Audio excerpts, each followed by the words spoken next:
Dublab.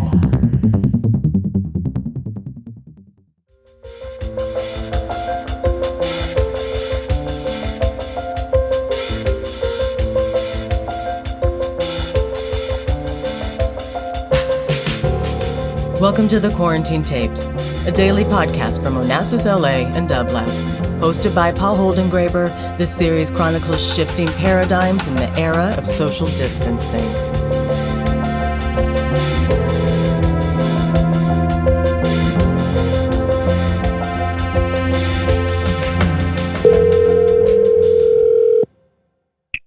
Hello? Hello, could I please speak with Edwidge Danticat? This is she. Edwidge, it's such a pleasure to speak with you. This is Paul Holdengräber calling you, and I'm so happy that you're part of the Quarantine Tapes. I really wanted you to be a part of it. As a matter of fact, I just really want to talk to you all the time, but don't have occasion to do so very often. So thank you for graciously accepting.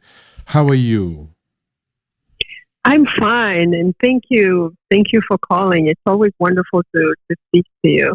Likewise. It really, I really felt that I needed to talk to you in this time. I remember a conversation we had, well, we've had so many, but one of the conversations we had at the New York Public Library around the publication of your book, The Art of Death, Writing the Final Story.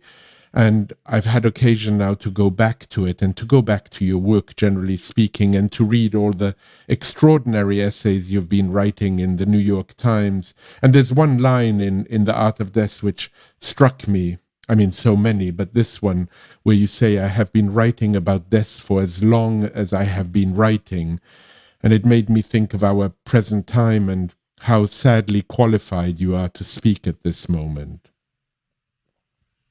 Well, I think we're all going to be very qualified, sadly, soon to speak about different aspects of this. But, the other day I was part of my, the quarantine watching or these documentaries, and I stumbled on one on Susan Sontag and the way she wrote about illness and death and what she, things she has written over the years on the subject. And I was also reaching for experts, and but it's been also interesting to have friends now reach out and say, I've lost a loved one, and I was going through your book, and even myself, there are people now, elders in my life, people I've known since I was a teenager, who were friends of my parents who have passed away,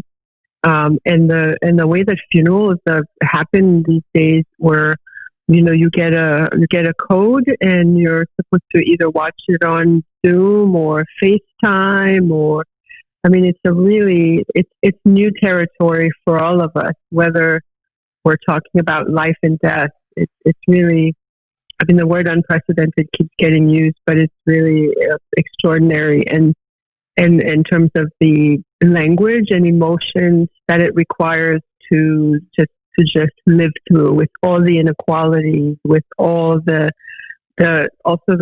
layers of society that this moment is revealing, but also just generally the very basics of the fragility of life and the constant proximity of death, which we have talked about before, in regard to the book. We did talk about it. What was interesting to me just in this short moment is how much you said in this brief response to your own sentence from The Art of Death, and how you reach out to voices like Susan Sontag, and how literature in some sense may offer, if not answers, at least a deeper way of experiencing the present, if one is so inclined. And I was thinking about an essay of Toni Morrison, where she writes, and I know it's an essay that matters to you greatly, The Ancestor as Foundation. She writes, it seems to me interesting to evaluate Black literature on what the writer does with the presence of an ancestor. Ancestors are not just parents, they are sort of timeless people. I'm curious how this passage at this moment strikes you. Well, one of the things that passage does, it makes me miss her even more, but it also reminds you that she is one of these elders that I wouldn't want to be worrying about in this moment. And we have so many who are with us still, that who have given us great work, and you're like, hold on, don't go outside. You want to keep them, treasured and safe. But it's true, I think, what many of us, I guess with, especially speaking from as a member of the African diaspora, what many of us have always known is in so many ways we have always been operating in the presence of these ancestors, as was she, Toni Morrison, and now she's an ancestor too. But that there's a lineage, a thread that I think has in the culture that I come from. I'm Haitian, but also I think in many African diaspora cultures that there's a kind of continuity that we feel that we're a part of. It doesn't make us immune to pain. It doesn't make us less afraid of death necessarily. Actually, probably the reverse. But I think there's a spiritual component of continuity that even when we are gone physically in this body, we still exist as ancestors. Contrast that, at the same time with what we've been hearing on the news, with the higher percentage of African Americans, and in some areas Native Americans and other vulnerable populations who have, because of inequalities in healthcare and other great systemic inequalities, are also suffering more from this illness. So at the same time, you have these layers of inequality, of injustice that also this pandemic is peeling back. That gives us pause to consider about, like, what kind of society, what kind of world is this?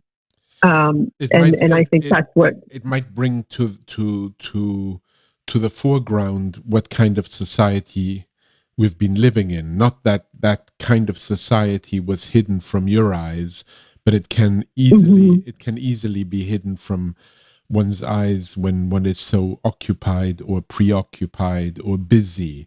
And the lack of busyness now, in a sense, if there is a silver lining to any of this, it might be that we are beginning to see some of the disparities. And this disparity you talk about, we're not all equal when it comes to this virus, is something that Kianga Yamata Taylor spoke to on this very quarantine tapes, just the extraordinary disparity between the African American communities and other communities, and a very, very sad fact of what is happening now. But maybe people will take notice of perhaps. I mean, I really think perhaps when your mother died, you turned to the book of Revelation.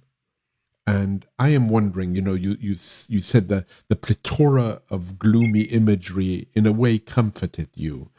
And I'm wondering what you turn to now.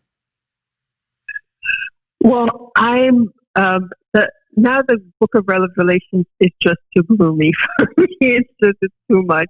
And it actually was, my mother, I think, was very fascinated by it, and I realized towards the end of her life that she might have been, because she grew up a Jehovah's Witness, and Jehovah's Witnesses are sort of trained to anticipate the end times. And I sometimes think, just as I wonder how Ms. Morrison might have interpreted this moment, both the historical inequalities, but also this strong spiritual thread that also exists in her work, and the biblical elements that she pulls in. I always also wonder what my mother would have thought. And I know, because I live with my 85-year-old mother-in-law, who is, to her, it's prophesied, it's the prophecy coming true.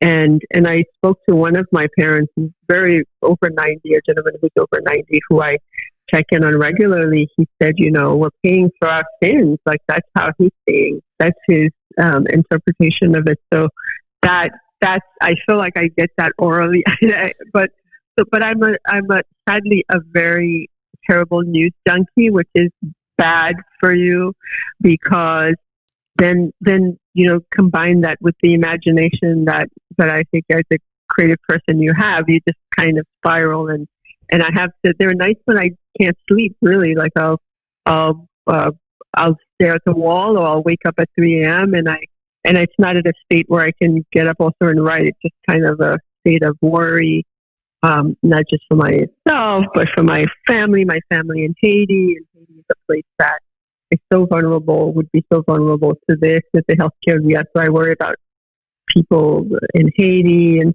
so there is the spiral. But I love to read certain great minds who are also writing about this. Like I think that Zadie Smith has a beautiful piece this week. I mean, it's really powerful. I think it came last week online in the New Yorker, called "The American Exception," and where she sort of puts she has that way of just framing like the big picture for us in such few words, and that was comforting to read. I did go back, and because everyone was reading it, and I'm such a big fan of Camus, I went back and reread La Peste, the plague. And that the book is sold out in Italy. I know. It's sold out everywhere. They sold 60,000 copies. It's interesting, no? I mean, because I realized, there's some things I had forgotten about it, but when you read it, it's almost like a blue point for this moment in terms of the initial denials, right? And then it's sort of like people trying to, like the hoarding. Do we have enough masks? Do we have enough supplies? And there's the journalist, like how are the things reported? But I think what I take away from it the most is at the end, when Rieu is the only one who, the doctor is the only one who is not initially just rushing out and celebrating, and he basically realizes that, I think I have the quote, it says, "And indeed, as he listened to the cries of joy rising from the town, Rieu remembered that such joy is always imperiled. He knew that those jubilant crowds did not know, but could have learned from books, that the plague bacillus never dies or disappears for good, that it can lie dormant for years and years in furniture, in linen chests, and that it bides its time in bedrooms, cellars, trunks, and booksellers, and that perhaps the day would come when, for the bane and enlightening of men, it would rouse up its rats again and send them forth to die in a happy city." I mean, it's not a very happy thought, but it's kind of, I mean, it echoes a lot to like what my mother used to say, and we talked about that. It's about how we all are walking around with our coffins under our arms, and that's, like in life, there's also death, and if we work around like communally with that thought in mind, with sort of like the end of the Camus, we would have more of a desire to protect one another, to be mindful, to not buy all the bread that's left, or to do all these these things that I think would make us a better society. So I went back and read that. Actually, when I was a little bit embarrassed when I went to the store, to Books and Books, my wonderful local independent bookstore that sadly and closed. Yeah. And so when I went to get that, there were 3 copies on the shelf, and I got one, and I felt a little bit embarrassed, to go and check it out, because it seemed gloomy. But I knew that there was. I mean, that's why probably so many people are going for it, reaching for it, is the sense that of like, oh, this is not, in some ways this has happened before, and let us be reminded of the lessons that we need to learn from it. Today is a birthday of so many extraordinary writers, whether it's Eudora Welty or Beckett or Seamus Heaney. And I think particularly of Christopher Hitchens, who I had also the occasion to speak to 2 days before he went to hospital. His penultimate conversation was at the New York Public Library, and he said in it something that echoes so much the thoughts of Annie Dillard, as you mentioned them in your book. He said that one should try to write as if posthumously. Yeah, I mean, that makes me really, I mean, I gasped when I first read it. And then, Dillard pushes it, and she said, we should write as though we had a terminal illness, which in the case all of us have, she said, because ultimately we will die. We are trying, as Beatty says in her piece, I think the American exception, where she said we're trying to lengthen that dash between the date of our birth and the date of our death. We all are, but we know that sort of like we exist ultimately within that dash. But it makes me so curious, and I think that's why I love also reading what people are writing in the instant, right? Like how they're recording. It makes me so curious to see what we will get to read from this moment that we've all shared with so many people around the world. And the other day in the Times, I saw that in Italy, for example, they're rushing out narratives of this. And I'll be curious to see, because so much of this we haven't seen before. So I'll be curious to see how things are, like these intimate things, maybe they're doctors, maybe they're writers, maybe, how these things are written that come back so quickly to us, right? Do they come back as poems? Do they come back as essays? Do they come back as reportage? And so it'll be interesting to see what writers make of this moment, and both in the heat of it as they're at home, but also to see how they interpret it. I think Camus wrote his, pretty distant from the particular plague that he was writing about, but it was supposed to be, I think, it's interpreted often as a response to fascism and the moment he was living in. But it would be interesting to see what we make of this moment. What is so extraordinary, Edwidge, is that as you say all this, you know what I'm thinking? I'm thinking, what will Edwidge Danticat make of this moment? What will we read of hers that comes out of this moment? I mean, you're writing essays, as I said. I call them essays because they really are essays in the New York Times about this, and about in the literary hub there was an extract from a piece you wrote. But I'm curious, will this find its way into your essay writing or into your fiction? You don't have to answer, but I'm just curious. No, I mean, definitely I've written, I'm trying to do what I want my girls to do, and I'm sort of, I have two girls at home, and we're doing the home teaching thing now, and I keep telling them, I said, no, you have to keep a journal, right? Keep a journal, because you're reading unprecedented time, and they're living in unprecedented times. And I said this to my niece, who's a junior in college, and she said, when the historians go back, they'll just read Facebook and Instagram. So she kind of killed my push for handwritten journaling. She's like, there'll be plenty of material, because everybody's like TikTok. It's like, yeah.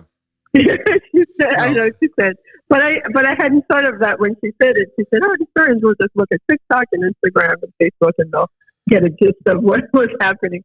But I'm still, so for me, I'm trying to, I've written two things, I think, but, that I'm trying to capture what I'm feeling, but also to capture a sense of what's happening around me. And by around me, I mean in my specific community. It gives me an opportunity to talk to people in the community who work with, with the most vulnerable people in my community, which is this case in Little Haiti in Miami, and people who work in immigration.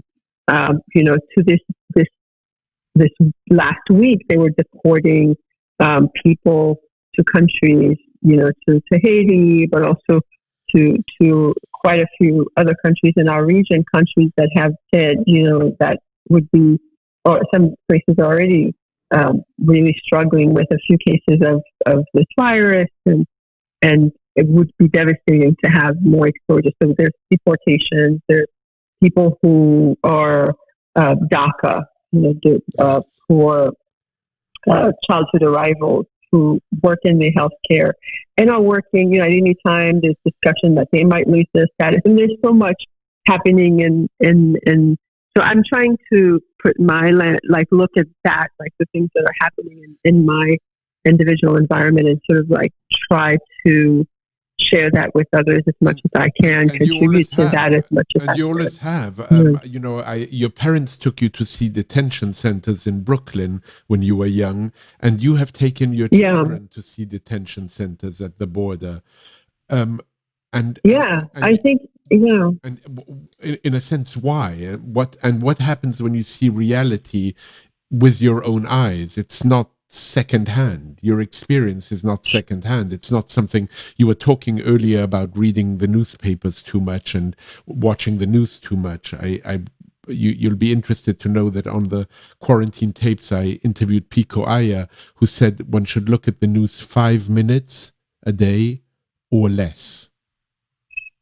Oh no, he's so good. Pico, who I love him so much, but he's a saint. Like, I can't aspire to his height of wonderfulness. But I think this is what, as this goes on longer and longer, and more of the layers of it is revealed. It goes back to what we were talking about before. There's a kind of continuity to inequality, to